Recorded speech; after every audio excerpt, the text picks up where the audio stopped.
जी अस्सलाम वालेकुम। कैफ 6 आज का लेक्चर आगाज़ करते हैं, लेक्चर नंबर 2। आज के लेक्चर में हम चैप्टर स्टार्ट करेंगे चैप्टर 10। जैसा कल ओरिएंटेशन में मैंने आपको बताया था कि हमारे दो सेक्शंस हैं बड़े, एक फाइनेंशियल पोर्शन और एक मैनेजरियल पोर्शन। पहले हम स्टार्ट करने जा रहे हैं फाइनेंशियल पोर्शन। फाइनेंशियल पोर्शन में जो पहला टॉपिक है हमने अटेम्प्ट करना सीखना है वो है कॉस्ट ऑफ कैपिटल। जैसा कल मैंने आपको बताया था कि कॉस्ट ऑफ कैपिटल में क्या करते हैं, हम ये सीखते हैं कि बिजनेस ने जो भी फंड्स इस्तेमाल करने हैं उनके लिए पैसा कहाँ से आएगा। फाइनेंस में आपको मैंने बताया था फाइनेंस के दो बड़े ऑब्जेक्टिव होते हैं। नंबर 1 पैसा कहाँ से इकट्ठा करना है, नंबर 2 पैसा कहाँ पे इन्वेस्ट करना है। ठीक है। अच्छा, जो हमारे एमएफए के पेपर में 2 सेक्शन है ना, इसमें हमारी तरतीब क्या होगी ये ज़हन में रखिएगा। हम फाइनेंस और मैनेजेरियल दोनों सेक्शंस को इकट्ठे लेके चलेंगे। इकट्ठे का ये मतलब नहीं है कि हफ्ते में 3 दिन फाइनेंस का लेक्चर होगा, 3 दिन मैनेजेरियल का लेक्चर, ये मतलब नहीं है। इसका मतलब ये है कि हम 1 या 2 चैप्टर्स करेंगे फाइनेंस के, फिर 1 या 2 चैप्टर करेंगे हम मैनेजेरियल के, फिर 1-2 चैप्टर करेंगे फाइनेंस के, फिर 1-2 चैप्टर करेंगे मैनेजेरियल के। रीज़न ये है कि फाइनेंस का जब हम कोई बड़ा चैप्टर कंप्लीट कर लेंगे उसके बाद ज़ाहिर है उसकी प्रैक्टिस भी हमने करनी है ज़्यादा। तो जब मैनेजेरियल का टॉपिक होगा तो उसमें आपको फाइनेंस के उस टॉपिक को प्रैक्टिस करने के लिए भी टाइम मिल जाएगा, एक रीजनेबल टाइम आपको मिल जाएगा जिसमें आप उसकी प्रैक्टिस कर सकेंगे न्यूमेरिकल क्वेश्चंस की। तो इस तरीके से हम चलेंगे पैरेलल। ठीक है। अच्छा, अब इसमें जो पहले हमने चैप्टर स्टार्ट किया है, सेलेक्ट किया है, वो है फाइनेंस का, है कॉस्ट ऑफ कैपिटल। ठीक है, कॉस्ट ऑफ कैपिटल। अब कॉस्ट ऑफ कैपिटल डायरेक्टली हम न्यूमेरिकल क्वेश्चन से स्टार्ट नहीं कर रहे, क्योंकि कॉस्ट ऑफ कैपिटल से पहले एक और टॉपिक है जो कि कॉस्ट ऑफ कैपिटल की बेस बनाता है, वो है सोर्सेज ऑफ फाइनेंस।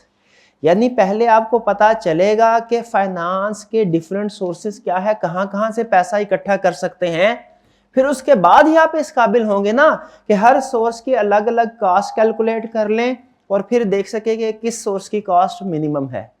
तो इसीलिए पहले हम स्टडी करेंगे सोर्सेज ऑफ फाइनेंस, ये चैप्टर 10 है। फिर इसके बाद स्टडी करेंगे कॉस्ट ऑफ फाइनेंस या कॉस्ट ऑफ कैपिटल भी इसको बोलते हैं, जो कि चैप्टर 11 है।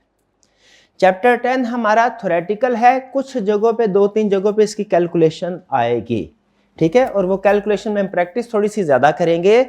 इस चैप्टर की जितनी अंडरस्टैंडिंग अच्छी होगी आपकी, जो नेक्स्ट चैप्टर है हमारा कॉस्ट ऑफ कैपिटल, वो उतना ही आसानी के साथ आपका कवर हो जाएगा। ये याद रखिए, इस चैप्टर ने, दोनों चैप्टर का गहरा ताल्लुक है, चैप्टर 10 और 11 का।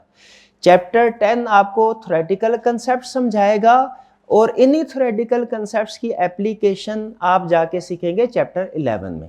खास तौर पे इस चैप्टर में मार्क कर लीजिए जो लर्निंग ऑब्जेक्टिव 1 और 2 हैं, ये सबसे अहम है चैप्टर 11 की प्रिपरेशन के लिए। ठीक है, 1 और 2। और आज हमने सेलेक्ट किया है लर्निंग ऑब्जेक्टिव 1। अच्छा, ये एक और चीज ध्यान में रखिएगा, फाइनेंस के पोर्शन, मैनेजरियल पोर्शन में चैप्टर 1 से चैप्टर 9 तक शामिल है और फाइनेंस के पोर्शन में चैप्टर 10 से लेके 16 तक शामिल है। लेकिन जो फाइनेंस का पोर्शन है इसमें कुछ थ्योरेटिकल चैप्टर्स और कंसेप्ट्स भी हैं।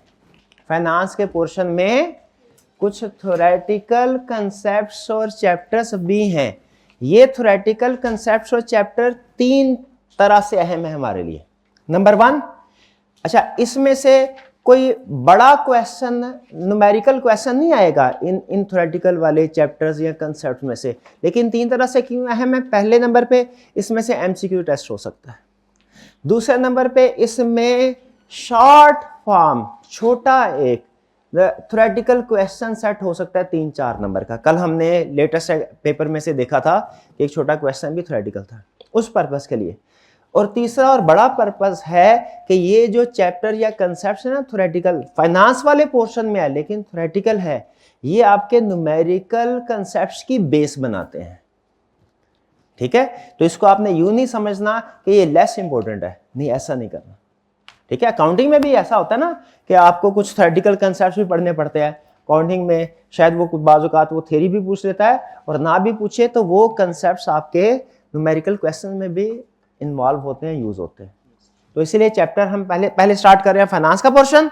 फाइनेंस के पोर्शन में जो चैप्टर हमने सेलेक्ट किया है वो है सोर्सेज ऑफ फाइनेंस, और सोर्सेज ऑफ फाइनेंस में जितनी अच्छी ग्रिप होगी, जो आपका नेक्स्ट चैप्टर है कॉस्ट ऑफ कैपिटल, उतना ही अच्छा तैयार होगा। वरना स्टार्ट में फाइनेंस में स्टूडेंट की एक्सपेक्टेशन होती है सर कैलकुलेशन शुरू कर लें, कैलकुलेशन इंटरेस्टिंग लगता है, ठीक है, करते हुए जब क्वेश्चन सोल्यूशन टैली होता है तो बंदा एंजॉय भी करता है, लगता है हाँ मेहनत जो की थी उसका फल मिल गया। लेकिन न्यूमेरिकल क्वेश्चन से पहले उसकी बेस बनाना अहम है। ये चैप्टर बेस बनाएगा खास तौर पे लर्निंग ऑब्जेक्टिव 1 और 2।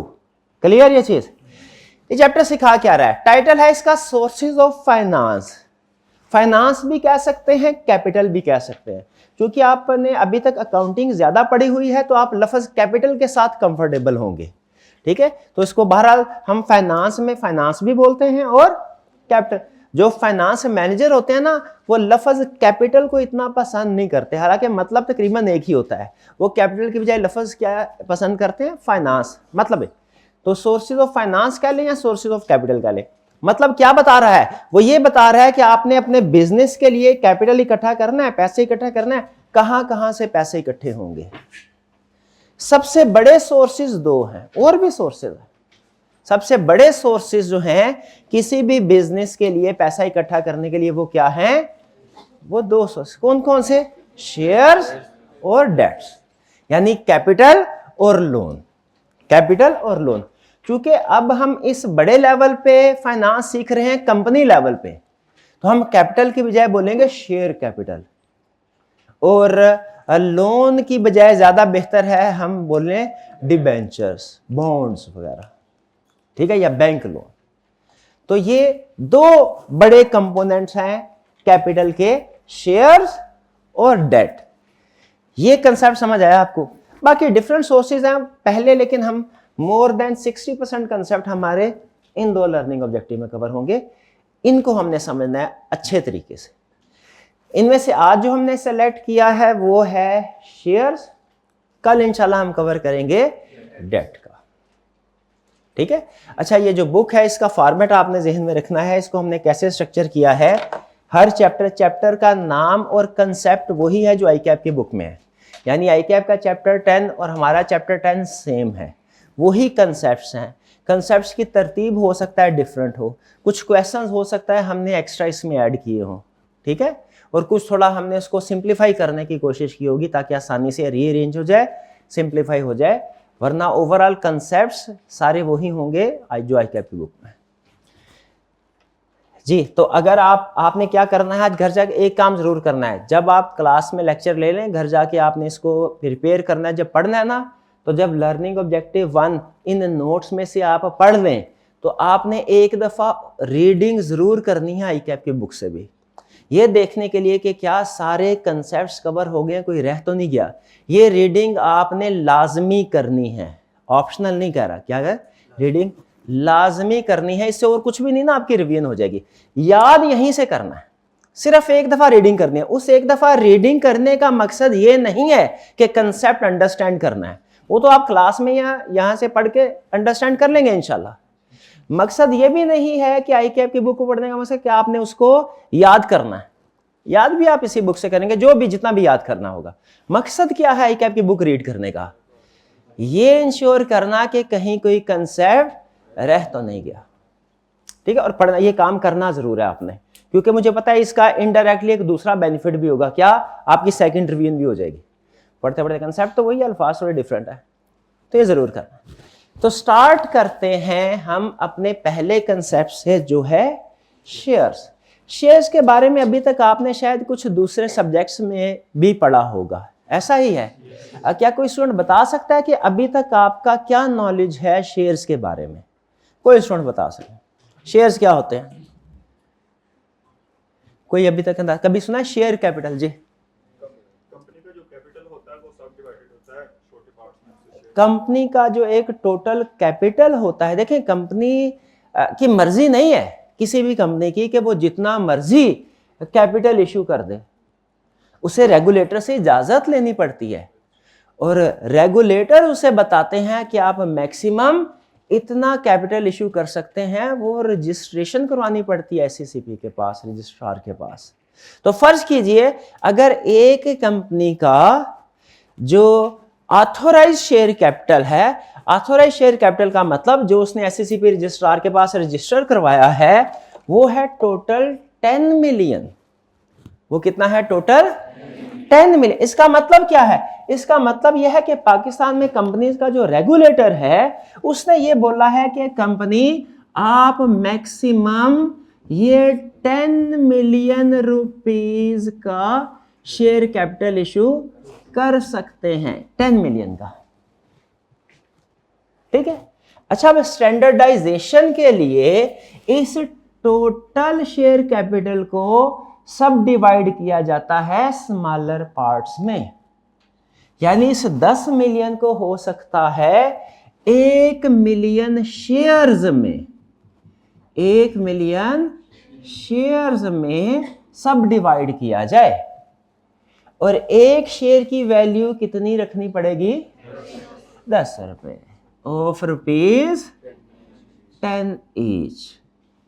ये इक्वेशन आपने जहन में रखनी है, ये फाइनेंस में यूज होगी। ठीक है। इसको हम बोलते हैं ये शेयर कैपिटल है या टोटल शेयर कैपिटल। क्या बोलते हैं? टोटल शेयर कैपिटल या शेयर कैपिटल सिंपल, या ऑथोराइज शेयर कैपिटल। ये है shares, number of shares, shares, share capital. फर्क समझ आ रहा है? Shares, share capital. और इसको कहते हैं face value, face value, par value भी बोलते हैं, नॉमिनल वैल्यू भी बोलते हैं। ये चीजें क्लियर? चलिए, इतना भी अगर नॉलेज आपके पास एग्जिस्टिंग है तो उसका मतलब है अच्छा स्टार्ट हमें मिल गया। आइए जरा देखते हैं कि वो हमें क्या सिखाता है शेयर्स के बारे में। सबसे पहले वो कह रहा है शेयर्स को हम इक्विटी भी कहते हैं, इक्विटी। शेयर्स, शेयर्स की 2 टाइप्स हैं। सबसे पहले मैं क्या सिखा रहा है? शेयर की टाइप्स। कितनी टाइप्स हैं? 2 टाइप्स। कौन कौन सी? एक है ऑर्डिनरी शेयर, शाबाश, प्रेफरेंस शेयर। कितने स्टूडेंट्स ने लफ्ज प्रेफरेंस शेयर इससे पहले सुना हुआ है कहीं ना कहीं? ओ बेहतरीन, बेहतरीन। शेयर्स की 2 टाइप, ऑर्डिनरी शेयर और प्रेफरेंस शेयर। दोनों में फर्क क्या होता है? अच्छा, असल में थोड़ा मैं आपको बता दूं, इसके पीछे पाकिस्तान आपको पता है इस्लामिक कंट्री है, ठीक है, और यहाँ पे लोगों की कोशिश होती है कि सूद से जितना हो सके बचा जाए। तो जब लोगों के पास सरप्लस फंड्स होते हैं तो एक तो अक्सर डेवलप जो कंट्री, वेस्टर्न कंट्रीज में क्या करते हैं, वो बैंक में जमा करवा देते हैं, उसके बाद उन्हें इंटरेस्ट मिलता रहता है। ठीक है, पाकिस्तान में भी कुछ लोग ऐसा करते हैं, लेकिन अक्सर लोग कहते हैं नहीं, इंटरेस्ट जो है सूद है, हम इस तरफ नहीं जाएंगे। इसी वजह से कुछ इस्लामिक बैंकिंग सिस्टम भी प्रमोट हुआ। तो जब कंपनीज को पैसों की जरूरत पड़ी तो फॉरेन कंट्रीज में, वेस्टर्न कंट्रीज में क्या होता है, वो डिबेंचर्स इशू करते हैं। क्या करते हैं? डिबेंचर बॉन्ड्स इशू करते हैं और वो कहते हैं कि जी आप हमसे डिबेंचर या बॉन्ड्स खरीद लीजिए, हम आपको हर महीने 10%, हर साल 10% इंटरेस्ट पे करते रहेंगे। इन्वेस्टर याद रखे, जो बंदा पैसे, जिसकी सेविंग होती है ना, और वो कहीं पे इन्वेस्ट करना चाहता है, नॉर्मली मार्केट में इन्वेस्टर रिस्क को डिसलाइक करता है। ज्यादातर इन्वेस्टर रिस्क को डिसलाइक करता है। हालांकि रूल ये होता है मार्केट का कि अगर आप ज्यादा अर्न करना चाहते हैं ना तो आपको रिस्क भी ज्यादा लेना पड़ेगा। मार्केट में कहावत होती है high risk high return, low risk low return. लेकिन जो ज्यादातर इन्वेस्टर है मार्केट में, वो क्या है, रिस्क को डिसलाइक कर। वो कहता है मैं वैसे शेयर्स भी खरीद सकता हूँ, डिबेंचर्स भी खरीद सकता हूँ शेयर्स में, लेकिन चांस है कि अगर नुकसान हो गया ना तो मेरी इन्वेस्टमेंट डूब जाएगी। हालांकि अगर फायदा हुआ तो प्रॉफिट भी ज्यादा होगा, लेकिन इन्वेस्टर क्या करता है, रिस्क को डिसलाइक करता है। इसीलिए कंपनीज अमूमी तौर पे डिबेंचर्स इशू करती हैं। डिबेंचर्स में इन्वेस्टमेंट के डाउन होने का रिस्क नहीं होता। अगर किसी ने 1 लाख रुपया कंपनी को लोन दिया है 10% रेट ऑफ इंटरेस्ट पे, तो साल के बाद चाहे कंपनी प्रॉफिट में हो या लॉस में हो, उसे 1 लाख प्लस 10% इंटरेस्ट 10,000 मिले ही मिले। तो इसीलिए मार्केट में अगर आप इन्वेस्टर ढूंढने जाएंगे ना, तो नेचुरल है आपको शेयर बाय करने वाले लोग कम मिलेंगे, डिबेंचर या बॉन्ड बाय करने वाले लोग अमूमी तौर पे ज्यादा मिलेंगे। रीजन क्या है? रिस्क को डिसलाइक करते हैं।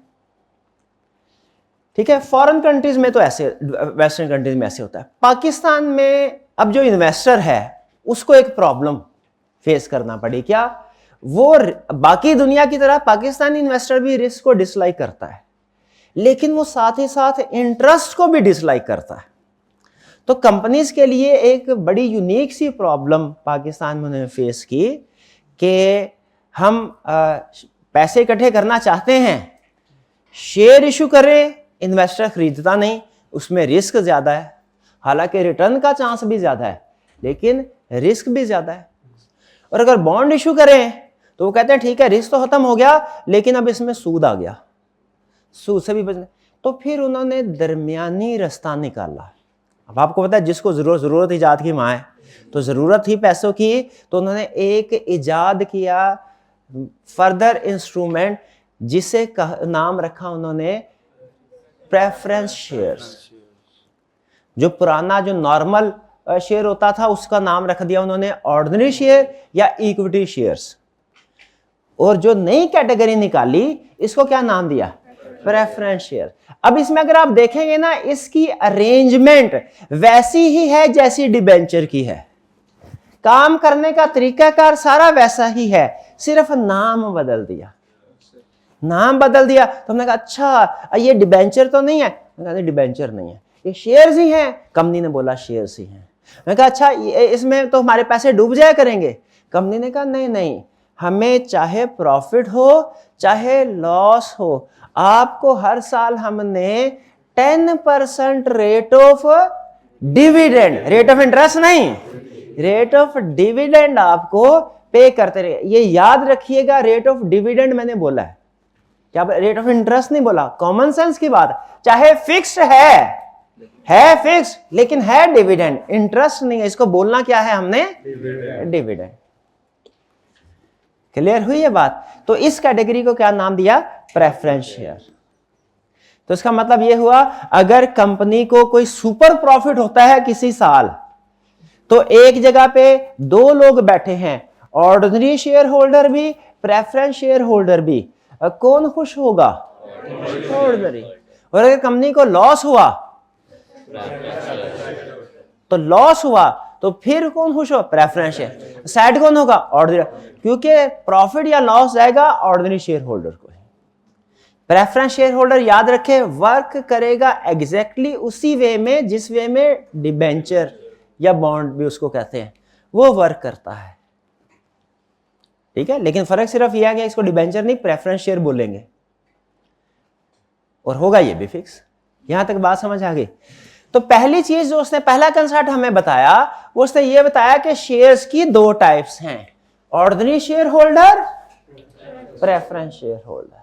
फिर उसने फर्क बताया, डिफरेंस प्रोबेबली आप FR 1 में गालबन या किसी और से पढ़ चुके होंगे, लेकिन जाहिर है हमने ये एग्री किया हुआ है कि हमारे फाइनेंस में कोई भी दूसरे सब्जेक्ट का कंसेप्ट आया हमने उसको डिस्कस जरूर करना है, इसलिए इसको डिस्कस कर रहे हैं। फर्क क्या है? Rate of dividend.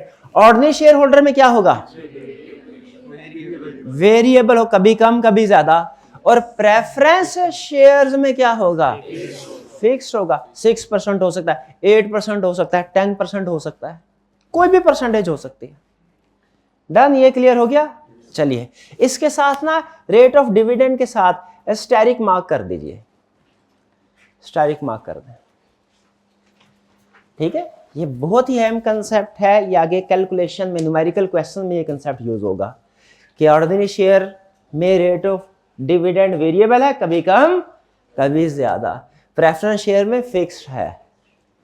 ठीक है, अच्छा चले अब मैं आपसे सवाल पूछता हूं, सिखाया नहीं लेकिन कंसेप्ट आहिस्ता आहिस्ता बिल्ड करता जाऊंगा।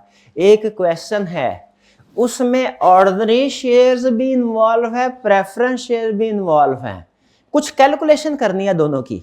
कौन सी कैलकुलेशन मुश्किल होगी और कौन सी ऑर्डिनरी की कैलकुलेशन मुश्किल होगी? क्यों भला? उसमें वेरिएबल रेट है। जो फिक्स होता है उसकी कैलकुलेशन आसान होती है। शाबाश, ठीक है। बल्कि मुझे याद आया, वो जो फिक्स होता है उस पे तो सारी कैलकुलेशन एक ही झटके में हो सकती है, क्या? एनवीटी के जरिए से। इसलिए आसान होने की एक रीजन ये भी है, याद है ना एनवीटी? एनवीटी, हर एनवीटी का बेसिक रूल क्या है कि पेमेंट सेम होनी चाहिए। इससे हमें ये कंसेप्ट भी बिल्ड हो गया कि प्रेफरेंस शेयर की कैलकुलेशन आसान होने की एक रीजन ये भी हो सकती है कि इसमें एनवीटी इन्वॉल्व होगी। चले आगे चलते हैं। दूसरा डिफरेंस क्या है? Payment of dividend. Ordinary preference share holder को जाहिर है, नाम से जाहिर है, प्रेफरेंस दी जाती है किस वक्त? जब कंपनी डूब रही होगी, खत्म हो रही होगी, वाइंडिंग अप में, तब भी, और जब हर साल कंपनी डिविडेंड देगी तब भी पहला नंबर किसका आएगा? प्रेफरेंस शेयर होल्डर का। याद रखें, चलती जिंदगी में भी हर साल जब डिविडेंड होगा तो प्रायोरिटी राइट किसका? प्रेफरेंस शेयर का। और जब कंपनी खत्म हो रही होगी तब भी सारे एसेट्स बेच के वो पेमेंट करनी पड़ती है ना। वो कंपनी लॉ में लास्ट चैप्टर में आप पढ़ेंगे कि जब कंपनी वाइंड अप होती है, सारे एसेट बेच के लिक्विडेटर वो पैसे बांटता है। तो जब शेयर होल्डर्स की बारी आती है ना, तो दो लाइन लगती हैं, एक प्रेफरेंस शेयर होल्डर की, एक ऑर्डिनरी शेयर। पहले पेमेंट किसको होगी? बाद में कुछ बचा तो ऑर्डिनरी शेयर होल्डर को मिलेगा, वरना नहीं मिलेगा। भाई इन्हीं दो रीजन की वजह से तो उसे प्रेफरेंस शेयर बोला जाता है कि डिविडेंड पे भी प्रायोरिटी राइट है, और जब कंपनी वाइंड अप हो रही होगी तब भी पहले प्रेफरेंस शेयर होल्डर को पेमेंट मिलेगी, फिर ऑर्डिनरी शेयर होल्डर को। ठीक है, आपस में वरना असल में लॉ में एक तरतीब उन्होंने बताई हुई है कि सबसे पहले गवर्नमेंट के पैसे दिए जाएंगे, फिर उसके बाद सिक्योर्ड क्रेडिटर को पेमेंट की जाएगी, फिर उसके बाद अनसिक्योर्ड क्रेडिटर को पेमेंट की जाएगी, फिर उसके बाद शेयर होल्डर की बारी आएगी तो प्रेफरेंस शेयर होल्डर को पेमेंट की जाएगी, और फिर एंड पे ऑर्डिनरी शेयर होल्डर की बारी आएगी अगर कुछ बचा तो। भैया क्लियर? फिर इसके बाद वोटिंग राइट्स। शेयर होल्डर की जो मीटिंग होती है, बिजनेस डिसीजन होते हैं। अच्छा मुझे बताइए, ज्यादातर इन्वेस्टर मार्केट में जो बैठा है उससे जरा साइकी समझे। वो जो इन्वेस्टर है उसके पास सरप्लस इनकम है, कहीं इन्वेस्ट करना चाहता है और कंपनी को पैसों की जरूरत है, क्या वो इन्वेस्टर ये चाहता है कि उसे पैसे मिले, एक्स्ट्रा पैसे मिले जो उसके पास पैसे हैं?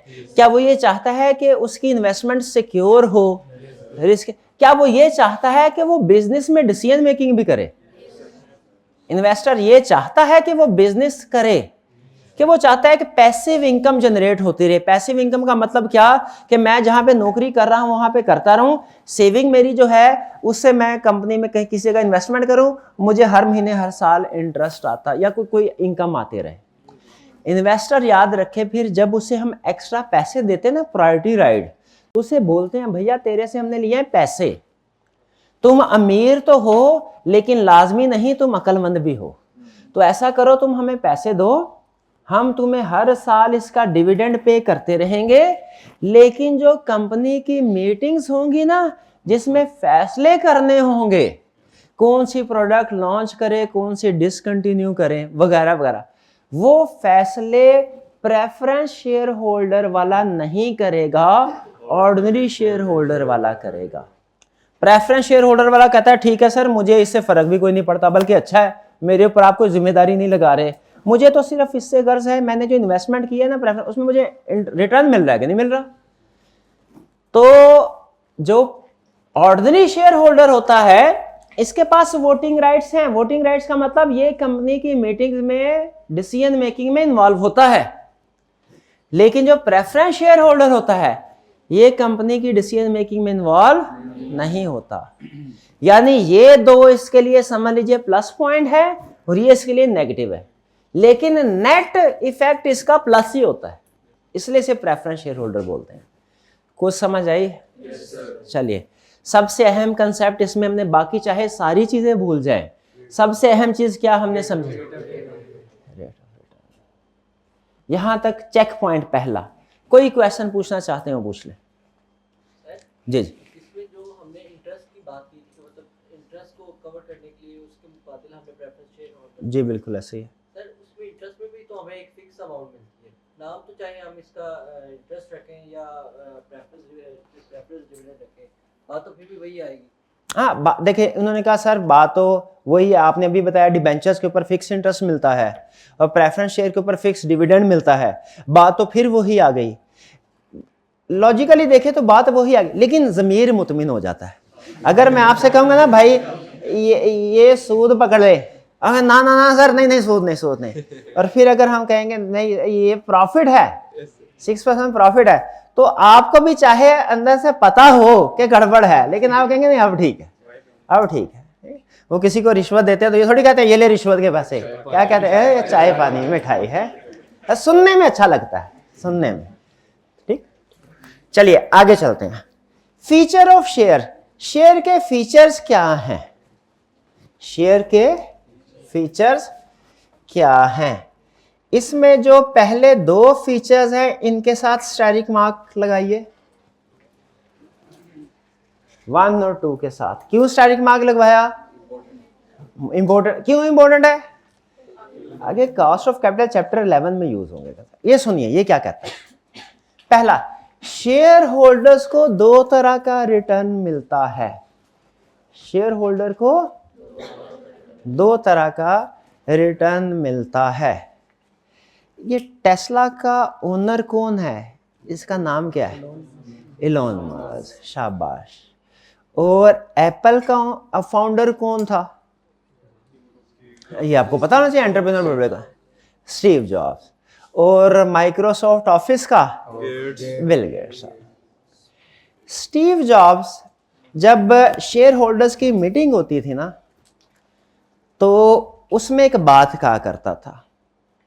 अब वो सवाल पूछा करता था अपने इन्वेस्टर से, शेयर होल्डर से। वही सवाल मैं भी आपसे पूछता हूं, देखते हैं आप क्या जवाब देते हैं। सारे इन्वेस्टर बैठे हैं, एजीएम जनरल मीटिंग हो रही है। स्टीव जॉब कहा करता था आपके पास 2 ऑप्शंस हैं। पहली ऑप्शन यह है हर शेयर के बदले $2 अभी ले लीजिए।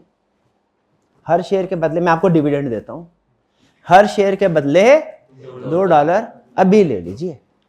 दूसरी ऑप्शन क्या है? अभी ये पैसे बिजनेस में इन्वेस्ट रहने दे, डिविडेंड ना लीजिए। साल के बाद इन्हीं $2 से मैं ऐसे इसी जगह पे प्रोजेक्ट लगाऊंगा, इन्वेस्टमेंट करूंगा, ये $2 $20 बना के साल के बाद आपको दूंगा। बताइए क्या ऑप्शन? आप में से कितने ऐसे इन्वेस्टर्स हैं जो $2 इमीडिएटली ये ऑप्शन सेलेक्ट करेंगे? हाथ उठाइए। और कितने ऐसे हैं जो $20 वाली ऑप्शन? शाबाश, वहां पे भी इन्वेस्टर ने $20 वाली ही ऑप्शन सेलेक्ट की। और हमें हिस्ट्री बताती है कि स्टीव जॉब ने जो कहा था वो फिर करके दिखाया। क्या होता है फिर अगर आप पैसे देखिए, ग्रोथ होती है ना, ग्रोथ वो हमेशा जब आप कुछ एक्स्ट्रा इन्वेस्ट करते हैं ना तब होती है। एक स्टूडेंट ने एक अटेम्प्ट में मेहनत की और 2 पेपर पास किए। अगली अटेम्प्ट में अगर वो 3 पेपर पास करना चाहता है ना, तो उसे अपना एफर्ट का लेवल बढ़ाना पड़ेगा। सेम एफर्ट से सेम रिजल्ट आता है। अगर आप हायर रिजल्ट देना चाहते हैं, हायर एफर्ट लगानी पड़ेगी। तो बिजनेस में जब आप ग्रो करना चाहते हैं, हर एक की कोशिश होती है, तो ग्रो करने के लिए आपको इन्वेस्टमेंट भी ज्यादा करनी पड़ेगी। अगर मैंने ₹100 कमाया और 100 का 100 ही इन्वेस्टर को, ये असूल याद रखिएगा, आगे भी काम आएगा फाइनेंस में। ₹100 कमाया और 100 का 100 ही इन्वेस्टर को डिविडेंड के तौर पे डिस्ट्रीब्यूट कर दिया, तो अगले साल भी मुझे प्रॉफिट 100 ही होगा, 120 नहीं होगा। अगर ग्रोथ करना चाहते हैं तो आपको अपना पैसा बिजनेस में री इन्वेस्ट करना पड़ेगा, री इन्वेस्ट करना पड़ेगा। बल्कि एक रूल लिख लीजिए, रूल लिख लीजिए, retention ratio increases growth, retention ratio increases growth. मतलब क्या है कि जितना प्रॉफिट का जितना हिस्सा रिटेन करेंगे बिजनेस में, जितना हिस्सा रिटेन करेंगे बिजनेस में, उससे ग्रोथ बढ़ेगी। अच्छा मुझे बताइए, थोड़ा सा कैलकुलेशन भी साथ साथ चलती रहे। अगर मुझे 100 रुपीज प्रॉफिट हुआ है, मैंने 60% डिविडेंड डिस्ट्रीब्यूट कर दिया है अपने शेयर होल्डर को, तो मेरी पे आउट रेशो कितनी है? 60%। और मेरी रिटेंशन रेशो कितनी है? 40%। क्या अगले साल ग्रोथ होगी? बिल्कुल ग्रोथ होगी। रिटेंशन है तो ग्रोथ होगी। क्लियर जी? तो इसलिए यहां पे देखें, यही बात बता रहा है। क्या कह रहा है? शेयर होल्डर्स को दो तरह का रिटर्न मिलता है। एक इमीडिएटली कैश की शक्ल में हर साल डिविडेंड, और दूसरा क्या है? शेयर की प्राइस में चेंज। एक दफा मैं स्टॉक एक्सचेंज इन्वेस्टमेंट करनी थी, स्टॉक एक्सचेंज में जाकर डिफरेंट अच्छी अच्छी कंपनीज का एनालिसिस कर रहा था पास, क्योंकि पिछले 10-12 साल में एक इंटरेस्टिंग फैक्ट मुझे पता चला कि अगर 100 कंपनीज है ना, तो 20 से 25 कंपनीज ऐसी हैं जो रेगुलर डिविडेंड पे कर रही हैं। ज्यादातर कंपनी स्टॉक एक्सचेंज में रेगुलरली डिविडेंड पे नहीं कर रही इन्वेस्टर्स को। फिर मैं सोच में पड़ गया, मैंने कहा अगर रेगुलरली डिविडेंड पे नहीं कर रही तो लोग इस कंपनी के शेयर्स को क्यों खरीदते हैं? मैंने देखा तो जो शेयर की प्राइस का ट्रेंड था वो इंक्रीजिंग था। फिर मुझे समझ आई क्या कि लोग अभी भी मुझे बताइए, एक कंपनी डिविडेंड पे नहीं कर रही, क्या उस कंपनी का शेयर लोग स्टिल उस कंपनी के शेयर होल्डर फायदे में हैं? कैसे फायदे में है? तो शेयर प्राइस बढ़ती है। शेयर प्राइस बढ़ती है तो उसका मतलब वेल्थ बढ़ रही है। जब चाहे आप स्टॉक एक्सचेंज में उसको बेच के उतने पैसे रिकवर करवा सकते हैं। वही बात, $2 अभी नहीं लिए, $20 साल के बाद शेयर की प्राइस इंक्रीज हो जाएगी। वो वाली ऑप्शन सेलेक्ट कर ली। तो दो तरह का रिटर्न मिलता है शेयर होल्डर को। कौन कौन सा? Dividend, change in share price, capital gain भी कहते हैं। बहुत अहम कंसेप्ट होने वाला है कि उसमें कॉस्ट ऑफ कैपिटल में, इसीलिए टाइम लगाया है। नोट कर रहे होंगे आप, कुछ कंसेप्ट्स को मैं ज्यादा डिटेल में डिस्कस कर रहा हूं, कुछ को कम डिटेल में, जो आगे यूज होने हैं उनको ज्यादा डिटेल में डिस्कस। फिर सेकंड चीज, cost of share is higher as compare to debt. Cost क्या मतलब कि देखें, हर चीज की कॉस्ट होती है, हर चीज की कॉस्ट होती है, और कॉस्ट सिर्फ आउटफ्लो की शक्ल में नहीं होती। कॉस्ट सिर्फ आउटफ्लो की शक्ल में नहीं होती। अपॉर्चुनिटी कॉस्ट का कंसेप्ट आपने पढ़ा होगा। अच्छा मुझे ये बताइए, अगर मैंने बैंक से लोन लिया 10% रेट ऑफ इंटरेस्ट पे, टैक्स को इग्नोर कर दें, टैक्स को फिलहाल इग्नोर करें, 10% पे, तो मेरी कॉस्ट कितने परसेंट है इस डेट की? 10%। क्योंकि मैंने 10 रुपये, 100 रुपया लिया ना, 10 रुपये वापस करने हैं। अब मैं अगर अच्छा फाइनेंस मैनेजर हूं, मैं इसको ऐसे प्रोजेक्ट में लगाऊंगा जिसमें मुझे 10% से ज्यादा रिटर्न मिल रहा हो। 12% में इन्वेस्ट करूंगा, 15% में इन्वेस्ट करूंगा, 8% में इन्वेस्ट नहीं करूंगा। ऐसा मेरे लिए कॉस्ट जानना क्यों जरूरी है? ताकि मैं आगे जो प्रोजेक्ट में इन्वेस्टमेंट करूं ना, ऐसे प्रोजेक्ट में इन्वेस्टमेंट करूं जिसमें कम से कम इतनी मेरी कॉस्ट तो पूरी हो रही हो। ऐसा तो नहीं है कि 10% पे लोन उठाया और आगे 8% में इन्वेस्ट कर दिया और 2% घर से पैसे लाके पूरे करूंगा, भला नहीं, कंपनी डूब जाएगी इन करीब। इस तरह की पॉलिसी, ठीक है। तो क्या हमें कॉस्ट पता होना जरूरी है? जो फंड्स, जो कैपिटल, जो पैसा आप इस्तेमाल कर रहे हैं, उसकी कॉस्ट पता होना जरूरी है। क्यों कॉस्ट पता होना जरूरी है? ताकि आप जिन प्रोजेक्ट में इन्वेस्टमेंट करें तो ये ध्यान रख सके कि भैया उसी प्रोजेक्ट में इन्वेस्टमेंट करूंगा जिसमें मेरी कॉस्ट पूरी हो रही होगी, जिसका रिटर्न रेट मेरी कॉस्ट से ज्यादा होगा। एग्रीड? इसलिए कॉस्ट पता होना जरूरी है। अच्छा मुझे बताइए, अगर मैं डेट का सोर्स सेलेक्ट करता हूं, उस सूरत में कॉस्ट पता होना जरूरी है। और अगर मैं शेयर्स का, इक्विटी का सोर्स सेलेक्ट करता हूं, फिर तो कॉस्ट पता होने जरूरी नहीं? कि फिर भी जरूरी है? फिर भी जरूरी है, फिर भी जरूरी है। क्लियर हुई है बात? अच्छा पहले डेट इजी एग्जांपल है, उससे स्टार्ट करते हैं। डेट की कॉस्ट कैसे कैलकुलेट करें? भाई जो उसका रेट ऑफ रिटर्न है यानी रेट ऑफ इंटरेस्ट है, वही उसकी कॉस्ट है।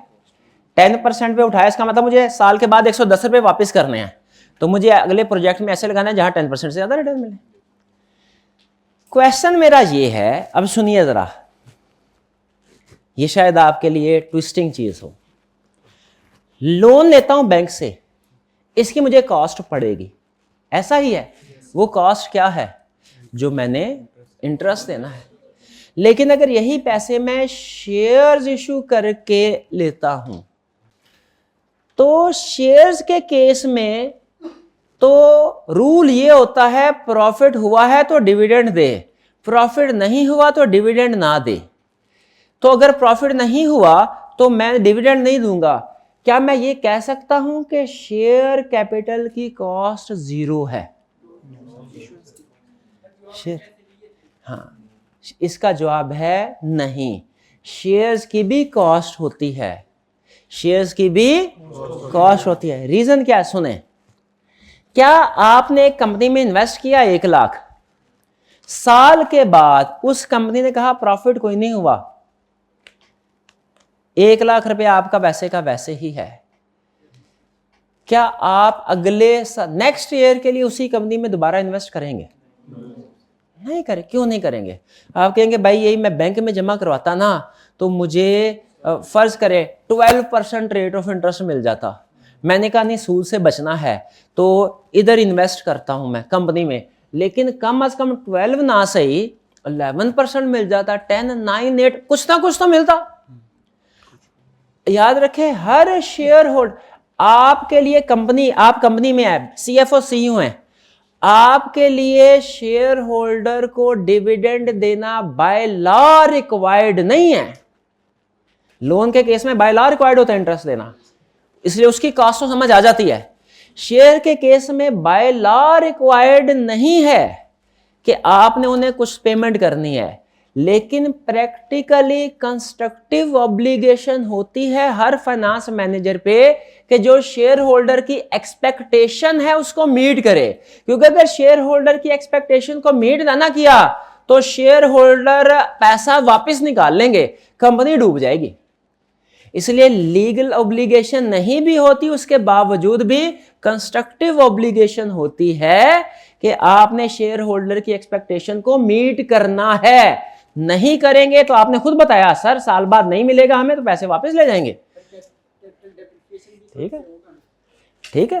तो वो उसमें हाँ वैल्यूएशन में चेंज आता है, वो हम फिर पढ़ेंगे। भाई ये बात समझ रहे हैं? तो याद रखें, शेयर जब किसी बंदे ने हमें पैसे दिए, शेयर हमने इसको इशू किए, उसकी एक्सपेक्टेशन होगी, उसे कहते हैं एक्सपेक्टेड रेट ऑफ रिटर्न। जो शेयर होल्डर का एक्सपेक्टेड रेट ऑफ रिटर्न है ना, वो हमारी शेयर्स की कॉस्ट है। तो याद रखें, कॉस्ट डेट की भी होती है, कॉस्ट शेयर्स की भी होती है।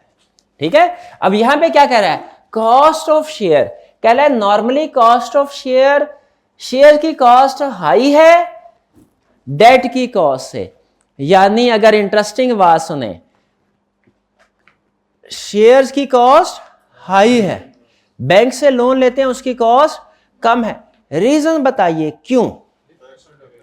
2 रीजन है। पहली रीजन है कि जब आपने कंपनी बन के सोचना है, आपने फर्ज कीजिए बैंक से लोन लिया 10% पे, शेयर होल्डर से पैसे लिए, उनकी भी एक्सपेक्टेशन 10% है, दोनों में से किसकी कॉस्ट कम है? बैंक लोन की। मैथमेटिकली दोनों 10% है, लेकिन प्रैक्टिकली टैक्स रेट आ जाता है। टैक्स इंटरेस्ट टैक्स डिडक्टेबल है।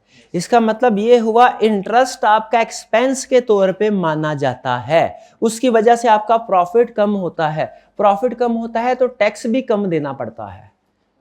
लेकिन डिविडेंड जो होता है वो आपका एक्सपेंस नहीं होता, उसकी वजह से प्रॉफिट कम नहीं होता, उसके ऊपर टैक्स की एडजस्टमेंट नहीं मिलती। इंटरेस्ट पे टैक्स की एडजस्टमेंट मिलती है, डिविडेंड पे टैक्स की एडजस्टमेंट नहीं मिलती। इसलिए अगर कोई आपसे कहे ना कि भैया हमने बैंक से लोन लिया, जो इंटरेस्ट रेट है 10%, लेकिन टैक्स रेट है 30%, मुझे कॉस्ट बताओ क्या है?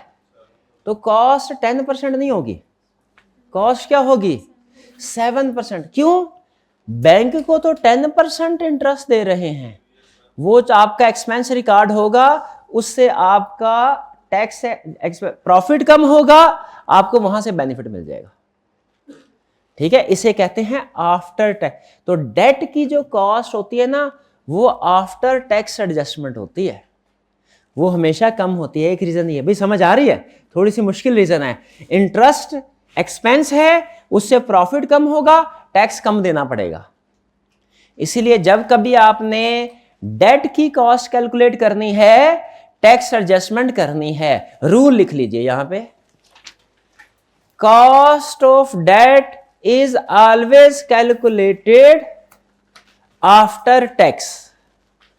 Cost of debt is always calculated net of tax या after tax लिख ले, ठीक है, ये असूल याद रखना है। Cost of debt is always calculated net of tax या after tax। फिर दूसरी रीजन क्या है, कॉस्ट ऑफ शेयर हाई क्यों है? क्योंकि इसमें रिस्क भी हाई है, रिस्क भी हाई है। ठीक है, दो प्रोजेक्ट है आपके सामने, एक ज्यादा रिस्की है, एक लेस रिस्की है। किस में इन्वेस्टमेंट करेंगे? लेस रिस्की में। शेयर होल्डर रिस्क को डिसलाइक करता है। अब मैं कंपनी हूं और मैं ज्यादा रिस्क प्रोजेक्ट लगाए हुए हैं, ये साथ वाली कंपनी है, इसने लेस रिस्क प्रोजेक्ट लगाए हुए हैं, सारा इन्वेस्टर किधर जाएगा? लेस रिस्क में। ये 10% दे रहा है, मैं भी आवाज लगाई, भाई मेरी कंपनी में भी इन्वेस्ट करो, मैं भी 10% दूंगा, मेरी कंपनी में इन्वेस्ट करो, मैं भी 10% दूंगा। मेरे पास इन्वेस्टर आएगा कोई? नहीं, कहेगा सर 10% तो ये भी दे रहा है और इसमें रिस्क कम है, आपके पास क्यों आए हम? मैं अगर इन्वेस्टमेंट खींचना चाहता हूं, मुझे क्या करना पड़ेगा? रेट बढ़ाना पड़ेगा। तो इसलिए हाई रिस्क है मेरी कंपनी में, मुझे रिटर्न भी हाई देना पड़ेगा। फाइनेंस का सबसे बड़ा असूल है, फाइनेंस, पूरी फाइनेंस का सबसे बड़ा असूल क्या? High risk high return. इसलिए चूंकि शेयर, अब खुद बताएं, डेट में रिस्क ज्यादा होता है इन्वेस्टमेंट डूबने का कि शेयर्स में? तो शेयर्स के केस में इन्वेस्टर की एक्सपेक्टेशन होती है कि हाई रिटर्न। ठीक है, चलिए आगे चलते, ये सबसे अहम कंसेप्ट थे। अब आगे बाकी ये समझ आगे दोनों। अब आगे शेयर होल्डर है pre-emptive right. Preemptive right, preemptive right को अंडरलाइन करें। इसका मतलब क्या होता है? इसका मतलब ये होता है शेयर होल्डर को कि ये राइट है, खसूसी राइट है। क्या? अच्छा, आप अगर आपने शायद देखा होगा, एक असूल होता है प्रॉपर्टी मार्केट में कि अगर किसी भी पर्सन ने अपना घर बेचना है ना, तो पहला हक हमसाये का होता है, हमसाये से पूछना होता है। लीगली ये राइट है। अगर आपने हमसाये से पूछे बगैर किसी बाहर के बंदे को घर सेल करने की डील कर दी ना, हमसाया आपका वो सेल रोक सकता है, कह सकता है कि इतने पैसों में मुझे बेच दो। पहला राइट किसका है? हमसाये। इसे कहते हैं प्रीएम्प्टिव राइट। खुद जरा आप मुझे बताइए, अगर आपने कंपनी में अपने ऑलरेडी 10 मिलियन के शेयर इशू कर दिए हैं, 5 मिलियन के शेयर मजीद इशू करने हैं, पहला हक एग्जिस्टिंग शेयर होल्डर से पूछने का है कि डायरेक्ट बाहर के लोगों को इशू कर दे। इसे कहते हैं प्रीएम्प्टिव राइट। इसे क्या बोलते हैं? Preemptive right. तो share holders have preemptive right. Preemptive right का मतलब क्या है? Further shares are first offer to existing share holder. Line समझ आई आपको? प्रीएम्प्टिव राइट ये आगे चल के आएगा कैलकुलेशन में भी और कंसेप्ट भी आएगा। नेक्स्ट कंसेप्ट हमारा क्या है? Issue or flotation cost of equity is high as compare to debt. Debt के केस में बैंक के पास जाके विजिट करना पड़ता है, लोन एग्रीमेंट साइन करना पड़ता है।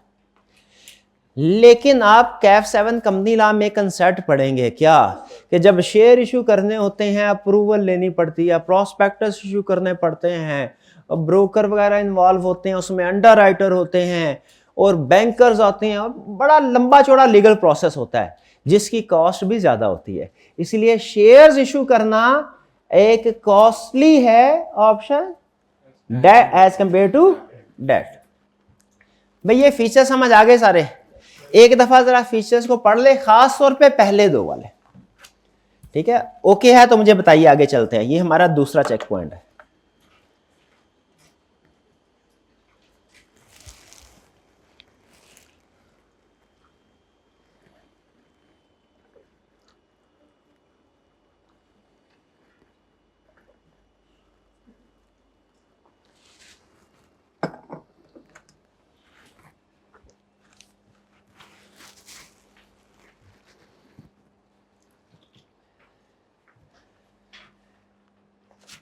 क्लियर जी, आगे चलें। Next, methods of flotation. Flotation या फ्लोट करना किसे कहते हैं? इशू करना, सिंपल मीनिंग इशू करना। मेथड्स ऑफ फ्लोटेशन का मतलब है कि आपने शेयर्स को इशू करना है। कैसे कैसे इशू कर सकते हैं? पहला तरीका, दो बड़े तरीके दो हैं, प्राइवेट इशू और पब्लिक इशू। ये आप कंपनी लॉ कैफ 7 में भी पढ़ेंगे। कितने स्टूडेंट ने कैफ 7 पढ़ रखा है, पढ़ लिया हुआ? बहुत अच्छी बात। लेकिन जिन्होंने नहीं पढ़ा उनके लिए डिटेल में एक्सप्लेन कर रहा हूं। मैंने अगर पैसे इकट्ठे करने हैं ना, फर्स्ट कीजिए मैंने कोई प्रोजेक्ट लगाना है 500 मिलियन का, मेरे पास पैसे नहीं है, पैसे इकट्ठे, मेरे पास दो तरीके हैं। पहला तरीका क्या है? मैं प्राइवेट प्लेसमेंट। वो क्या होता है? मैं अपने दोस्तों से मिलूं, फैमिली मेंबर से मिलूं, जो रिच इंडिविजुअल्स हैं सोसाइटी के, मैं वन बाय वन उनसे जाके मीटिंग करूं और उन्हें कन्विंस करूं। ठीक है, एक तरीका ये, इसे बोलते हैं प्राइवेट इशू या प्राइवेट प्लेसमेंट। एक दूसरा तरीका भी है, क्या? मैं अखबार में इश्तहार दे दूं कि भैया ये 500 मिलियन का प्रोजेक्ट है, पैसे चाहिए, जिस पर्सन ने भी इन्वेस्टमेंट करनी है वो मेरे पास आ जाए। ये दूसरी वाली ऑप्शन में मैं जनरल पब्लिक को इनवाइट कर रहा हूं, ऑफर कर रहा हूं, इसे बोलते हैं पब्लिक इशू। इसी तरह हर कंपनी के पास भी ये ऑप्शन होती है, हर कंपनी के पास भी ये ऑप्शन होती है, या तो वो प्राइवेट प्लेसमेंट कर ले या वो पब्लिक इशू कर ले, पब्लिक इशू करे। ठीक है, फर्स्ट टाइम जब कंपनी ने शेयर इशू किए, अमूमी तौर पे होता क्या है? फर्स्ट टाइम जो इशू होता है ना कंपनी का, वो होता है पब्लिक इशू। जनरल पब्लिक को कहते हैं जी आप आइए और हमारी कंपनी के शेयर्स खरीदिए, अमूमी तौर पे।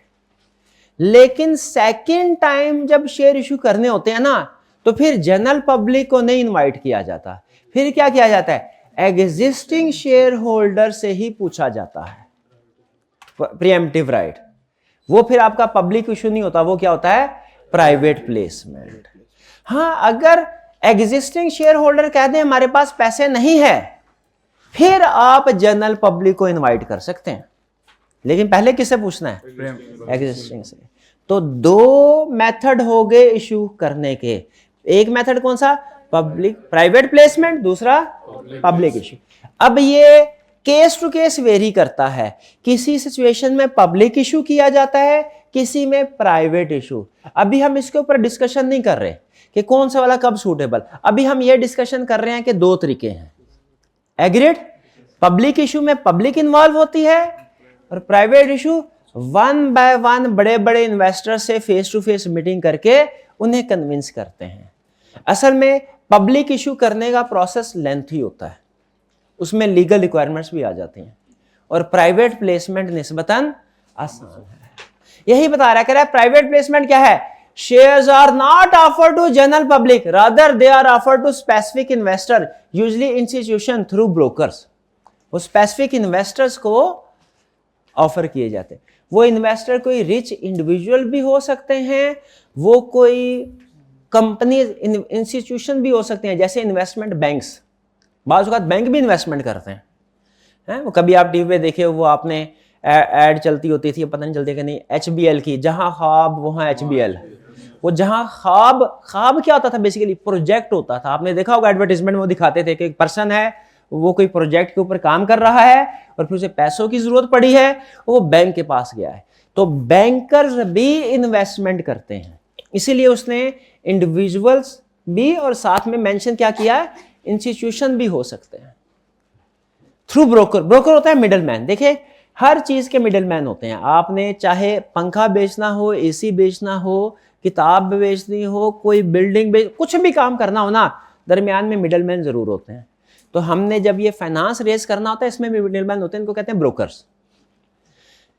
प्राइवेट प्लेसमेंट में क्या होता है? It is low cost method. क्यों लो कॉस्ट मेथड है प्राइवेट प्लेसमेंट? ज्यादा एडवर्टीजमेंट वगैरह की जरूरत नहीं होती, लीगल रिक्वायरमेंट्स नहीं होती, फिर suitable for small amount of financing, छोटी फाइनेंसिंग चाहिए हो ना चंद एक मिलियंस की, तो फिर आपको प्राइवेट सोर्सेज से ही मिल जाती है इन्वेस्ट। और it is popular in alternate investment market.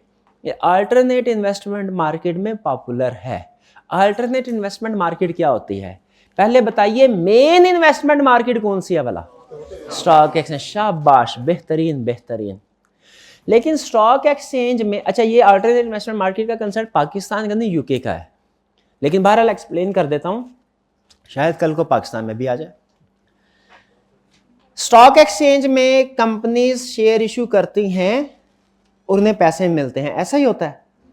लेकिन स्टॉक एक्सचेंज में शेयर इशू करने के लिए, वहां से पैसे इकट्ठे करने के लिए रिक्वायरमेंट्स होती हैं। शेयर्स को लिस्ट करवाना होता है, रजिस्टर करवाना होता है, और रजिस्टर करवाने की लंबी चौड़ी रिक्वायरमेंट्स होती हैं। अब बड़ी कंपनीज तो अपने शेयर्स को स्टॉक एक्सचेंज में लिस्ट करवा लेती हैं, लेकिन जो छोटी कंपनीज होती है उनके लिए उन लीगल रिक्वायरमेंट्स को पूरा करना मुश्किल होता है। तो स्टॉक एक्सचेंज ने ऐसी कंपनीज के लिए क्या किया होता है? एक मिनी स्टॉक एक्सचेंज बनाई होती है। वो कहता है भाई ये हमारी बड़ी बिल्डिंग है, इसके साथ हमारा एक छोटा सा कमरा है, उसमें भी इन्वेस्टर्स आके बैठते हैं, ठीक है, लेकिन वो हम ज्यादा रेगुलेट नहीं करते। छोटी कंपनीज के लिए वो सूटेबल है।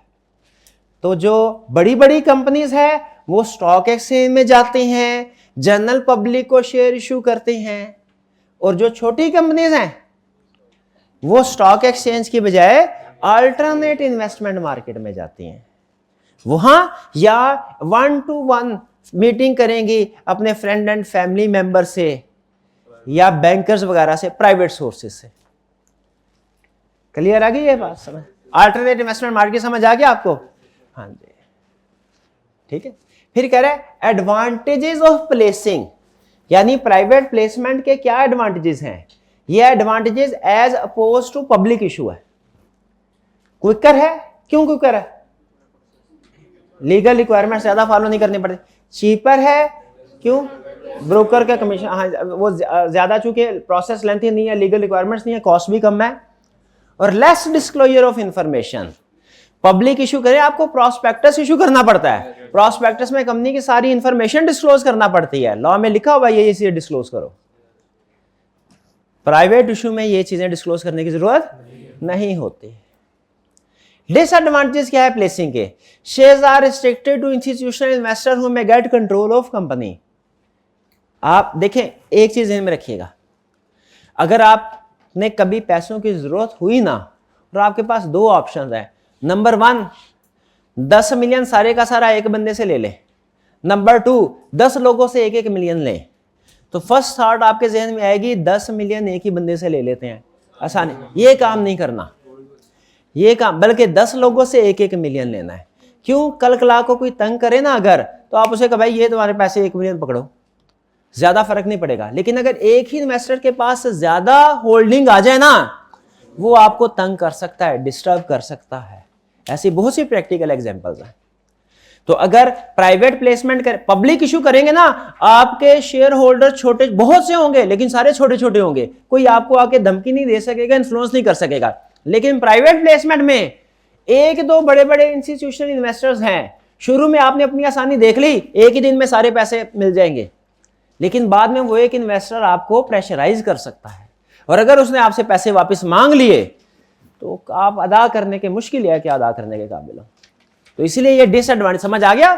Shares are restricted to institutional investors who may get control of company, बाद में कंट्रोल हो सकता है। अच्छा, आईपीओ क्या होता है?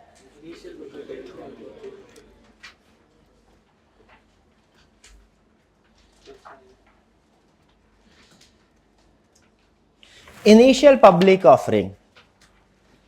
ये है पब्लिक, पहले हमने प्राइवेट प्लेसमेंट पढ़ा ना, ये है पब्लिक ऑफरिंग। पब्लिक ऑफरिंग याद रखे, या तो फर्स्ट टाइम होगी या सब्सिक्वेंट होगी, ऐसा ही है। ये है इनिशियल पब्लिक ऑफरिंग, ये भी पब्लिक ऑफरिंग है, ये भी पब्लिक ऑफरिंग है, ये भी public offering. IPO, right issue, bonus issue, ये भी पब्लिक ऑफरिंग है, ठीक है। ये सारे पब्लिक ऑफरिंग ही है। लेकिन फर्क क्या है? ये फर्स्ट टाइम पब्लिक ऑफरिंग है, और ये subsequently. First time IPO stock exchange में कभी कभार होती है। जो इन्वेस्टर्स होते हैं ना वो इंतजार करते ही रहते हैं स्टॉक एक्सचेंज में कब आईपीओ हो, कब महीनों बाद जाके एक आधा आईपीओ आता है। यानी कोई आईपीओ का मतलब है कि कोई प्राइवेट कंपनी थी, फर्स्ट टाइम अब वो स्टॉक एक्सचेंज में अपने शेयर लिस्ट करवाने जा रही है। इसमें प्रॉब्लम ये होती है कंपनी के लिए कि किस प्राइस पे मार्केट में शेयर्स को इशू किया जाए फर्स्ट टाइम। ठीक है, रिस्क क्या होता है कि कहीं शेयर प्राइस टू हाई ना हो जाए, शेयर प्राइस टू लो ना हो जाए। शेयर प्राइस टू हाई रख दी ना अगर कंपनी ने, जो स्टॉक एक्सचेंज में फर्स्ट टाइम शेयर इशू करने जा रही है, तो इन्वेस्टर नहीं आएगा। और अगर शेयर प्राइस टू लो रख दी तो इसका मतलब आपकी चीज महंगी थी, आपने सस्ते दामों में बेच दी, पैसे कम ही कटे। इसलिए कंपनी एक ब्रोकर के साथ बैठ के मशवरा करती है कि आपको मार्केट का हालात का पता है, बताइए आपके ख्याल में हमारे शेयर की एप्रोप्रिएट अमाउंट क्या होनी चाहिए। देखिए, एक होती है फेस वैल्यू 10 रुपए, मार्केट वैल्यू फेस वैल्यू नहीं होती। मार्केट में जो सेल परचेज स्टॉक एक्सचेंज में हो रही होती है ना, वो फेस वैल्यू पे नहीं होती, मार्केट वैल्यू पे होती है। अगर तो ये शेयर प्राइस रीजनेबल हो तो फिर तो ठीक, लेकिन अक्सर ये कंपनी शेयर प्राइस को थोड़ा सा कम रखती है। यानी अगर ब्रोकर कहे ना सर 20 रुपए में शेयर बिक जाएगा आपका, फेस वैल्यू 10 रुपए 20 में बिक जाएगा, कंपनी कहती है अच्छा 18 प्राइस रख लो। क्योंकि कंपनी ये चाहती है कि फर्स्ट टाइम है ना, रिस्क नहीं लेती कंपनी। वो कहते हैं हम ये इंश्योर करना चाहते हैं कि सारे शेयर इकट्ठे हो जाए, हमें पैसे पूरे मिल जाए, तो थोड़ा सा मार्जिन कम रखे ना फर्स्ट टाइम में शेयर इशू किए जाते हैं। इसलिए जब कभी आईपीओ ऑफर हो, आपको भी मैं रिकमेंड करता हूं ऐसी कंपनी, मौका मिले ऐसी कंपनी के शेयर्स खरीद लीजिए। अक्सर इसमें फायदा होता है और बाज का तो बड़ा जंप भी लग जाता है। अगर प्राइस को वो थोड़ा बहुत गलत एस्टिमेट कर लेना, और अमूमी तौर पे वो प्राइस लोअर साइड पे रखती है इशूइंग कंपनी, तो अच्छा खासा फायदा भी हो जाता है। ये है इनिशियल पब्लिक ऑफरिंग। आईपीओ में सबसे बड़ा मसला क्या होता है कंपनी के लिए? प्राइस डिसाइड करना, किस प्राइस पे शेयर इशू करना है। यही कह रहा है public offer means shares are offered to general public. ये तो पब्लिक ऑफर हो गया। और इनिशियल पब्लिक ऑफर क्या है? Shares are offered first time. IPO में ऑफर प्राइस कौन डिसाइड करता है? कंपनी और ब्रोकर। ठीक है। और सम टाइम ऐसा भी हो सकता है ब्रोकर कहता है सर जी ऐसा कीजिए, हम एक कंपनी है जैसे फाइनेंशियल इंस्टीट्यूशन है, 70% शेयर वो खरीदने को तैयार है, उसको वो आगे खुद ही बाद में लोगों को बेचता रहेगा, तो फिर ये भी ऑप्शन अच्छी है, की जा सकती है। लेकिन अक्सर कंपनी प्रेफर करती है कि जनरल पब्लिक को ही आईपीओ इशू करे, क्योंकि आपको पता है वो प्रॉब्लम आ जाती है। क्या प्रॉब्लम आ जाती है? कि सार कंट्रोल उस इंस्टीट्यूशन के हाथ में आ जाएगा जिसने आपके शेयर्स खरीदे। आईपीओ क्लियर हो गया? अच्छा, एक दफा आईपीओ कर दिया, अब बाकी कंसेप्ट आपने पहले पढ़े हुए हैं। आईपीओ इशू कर दिया, 2-3 साल बाद दोबारा पैसों की जरूरत पड़ी, क्या अब दोबारा आईपीओ इशू कर सकते हैं? इनिशियल पब्लिक वो तो एक टाइम भी होगा, फर्स्ट टाइम। अब क्या करते हैं हम? Right issue. सब्सिक्वेंट इशू जो होता है, ये क्या होता है? राइट इशू का मतलब क्या है? एग्जिस्टिंग शेयर होल्डर्स को शेयर ऑफर करो। इसे राइट इशू क्यों कहते हैं? क्योंकि ये एग्जिस्टिंग शेयर होल्डर का राइट है कि जब आपने फर्दर या सब्सिक्वेंट शेयर इशू करने हैं ना, पहले उनसे पूछे, फिर उनको ऑफर की जाती है। अच्छा, मुश्किल क्वेश्चन, अगर इसका आपने जवाब दे दिया मतलब आज अभी तक जितने कंसेप्ट आपने पढ़े फाइनेंस के समझ लिए। सुने, मैंने ऑलरेडी 10 मिलियन शेयर इशू किए हुए हैं, मैंने 5 मिलियन शेयर और इशू करने हैं। पहले ऑफर किसको करूं? एग्जिस्टिंग। इसको राइट इशू बोलते हैं। राइट इशू में मैंने फार्मूला क्या रखना है? 1 share for every 1 share held या 1 share for every 2 shares held. कितने स्टूडेंट का ख्याल है 1 share for every 1 share held? कितनों का ख्याल है 1 शेयर फॉर एवरी 2 शेयर? शाबाश। क्योंकि पहले 10 है, अब 5 इशू करने हैं, तो 2 की ही तरतीब बनती है। क्लियर हुआ? ये आपको फ्रेज समझ आया? 1 share for every 2 shares held. ये फार्मूला लिख लें इसको, 1 फॉर एवरी 2 शेयर्स हेल्ड का मतलब क्या है? जिसके पास 2 शेयर्स हैं वो 1 शेयर खरीद सकता है। जितने उसी हिसाब से प्रोपोर्शनेट राइट है, लेकिन प्रोपोर्शनेट बांटना चाहिए ना सब में। ये तो नहीं जिसके पास 1 शेयर है उसी को कोई यार तुम 10 लाख शेयर खरीद लो, नहीं नहीं। Right share. और बोनस इशू क्या होता है?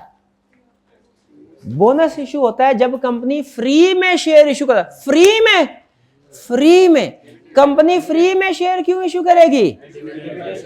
हाँ, क्योंकि प्रॉफिट है, डिविडेंड पे करना है, लेकिन कैश नहीं है।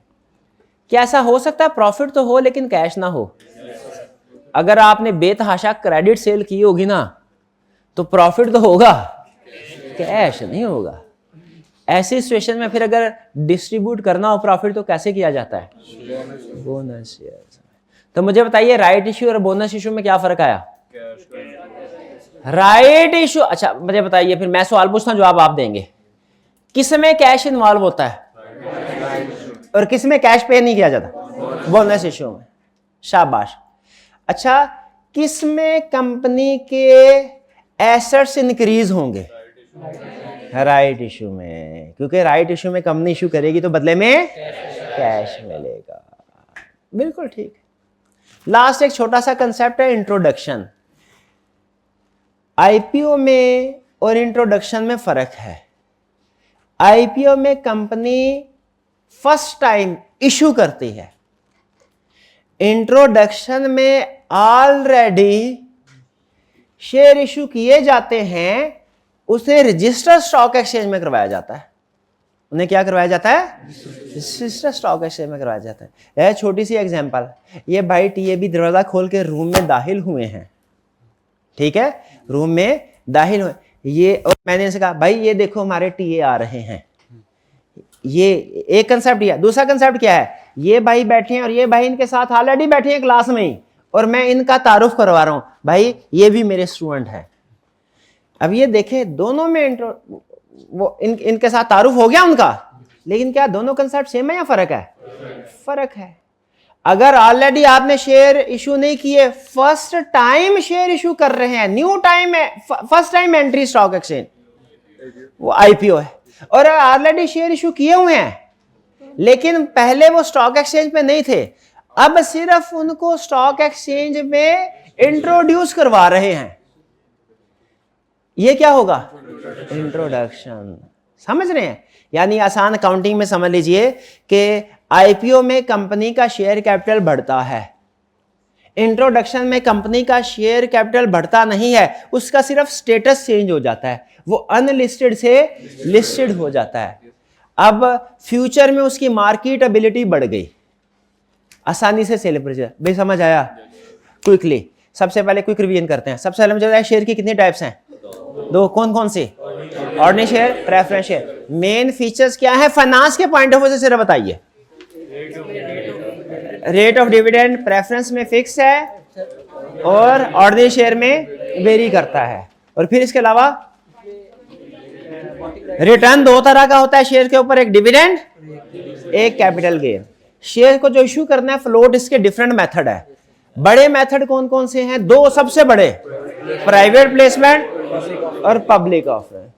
ठीक है, पब्लिक ऑफरिंग में एक है इनिशियल पब्लिक ऑफरिंग, एक है राइट इशू, एक है बोनस इशू। तीनों में फर्क पता है आपको? इनिशियल फर्स्ट टाइम, जो फर्स्ट टाइम के बाद होती है वो या राइट होगी या बोनस होगी। अगर तो आप बदले में पैसे ले रहे हैं राइट इशू, और अगर पैसे नहीं ले रहे तो बोनस इशू। लेकिन राइट इशू में ध्यान में रखिएगा, आपने पहले एग्जिस्टिंग शेयर होल्डर को ऑफर करनी है और प्रोपोर्शनेट ऑफर करनी है, जितनी शेयर होल्डिंग होगी उतना share, 2 for every 5 shares held. Clear? और इंट्रोडक्शन का मतलब क्या है? सिंपली अनलिस्टेड शेयर्स को लिस्टेड में रजिस्टर करवाना। क्लियर जी? ये हमारा चैप्टर। अच्छा, आपने अब क्या करना है? आज आपकी रिटन होम असाइनमेंट क्या है? आपने ये लर्निंग ऑब्जेक्टिव के एंड पे कुछ क्वेश्चंस हैं, सारे क्वेश्चन को रिटन फॉर्म में अटेम्प्ट करना है, सारे क्वेश्चंस को रिटन फॉर्म में अटेम्प्ट करना है। क्लियर जी? चलिए आज का लेक्चर यहाँ खत्म करते हैं हम। अल्लाह हाफिज।